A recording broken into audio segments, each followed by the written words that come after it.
எந்த வட்டமேசை மாநாட்டில் காந்தி கலந்து கொண்டார்? டிஎன்பிசியோட ப்ரீவியஸ் இயர் கொஸ்டின் பார்த்துருவோமா? வட்டமேசை மாநாடு 1930 1932 வரைக்கும் நடைபெற்றிருக்கும்.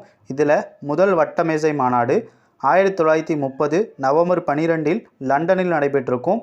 இந்த மாநாட்டிற்கு தலைமையேற்றவர் யாருன்னா ராம்சே மெக்டானல்ட். இந்த மாநாட்டில் அம்பேத்கர், ரெட்டமலை சீனிவாசன் கலந்து கொண்டிருப்பாங்க. மேலும் இந்த மாநாட்டில் காந்தி கலந்து கொண்டிருக்க மாட்டார். அதே மாதிரி காங்கிரஸ் கட்சியும் பங்கேற்றிருக்காது. இந்த மாநாட்டில் காந்தி பங்கேற்காதனால விளைவாய் ஏற்பட்டது தான் காந்தி இர்வின் ஒப்பந்தம். ஸோ முதல் வட்டமேசை மாநாட்டில் பெருசாக எந்த முடிவும் எடுக்கப்பட்டிருக்காது. இரண்டாவது வட்டமேசை மாநாடு லண்டனில் நடைபெற்றிருக்கும். இந்த மாநாட்டில் காந்தி இர்வின் ஒப்பந்தம் 1931 மார்ச் 5 ஏற்பட்டிருக்கும். இதுக்கப்புறம் தான் காந்தி 1931 செப்டம்பர் 7 ரெண்டாவது வட்டமேசை மாநாட்டில் கலந்து கொண்டிருப்பார். இந்த மாநாட்டில் அம்பேத்கரும் இரட்டைமலை சீனிவாசனும் கலந்து கொண்டிருப்பாங்க. காங்கிரஸ் கட்சியும் பங்கேற்றிருக்கும்.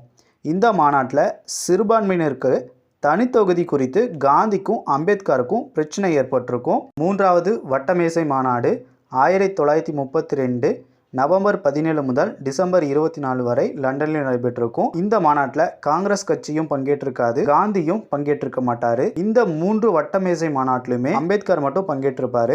1932 ஆகஸ்ட் 16 வகுப்பு வாரிய ஒதுக்கீட்டை ராம்சே மெக்டானல்ட் அறிவித்திருப்பார். இதனால காந்திக்கும் அம்பேத்கருக்கும் 1932 பூனே ஒப்பந்தம் ஒன்று கையெழுத்தாயிருக்கும். ஸோ இதுக்கான ஆன்சர் ஆப்ஷன் சி, இரண்டாவது வட்டமேசை மாநாடு. உங்களுக்கான கொஸ்டின், ஒடுக்கப்பட்ட மக்களுக்காக வட்டமேசை மாநாட்டில் குரல் கொடுத்தவர் யார்?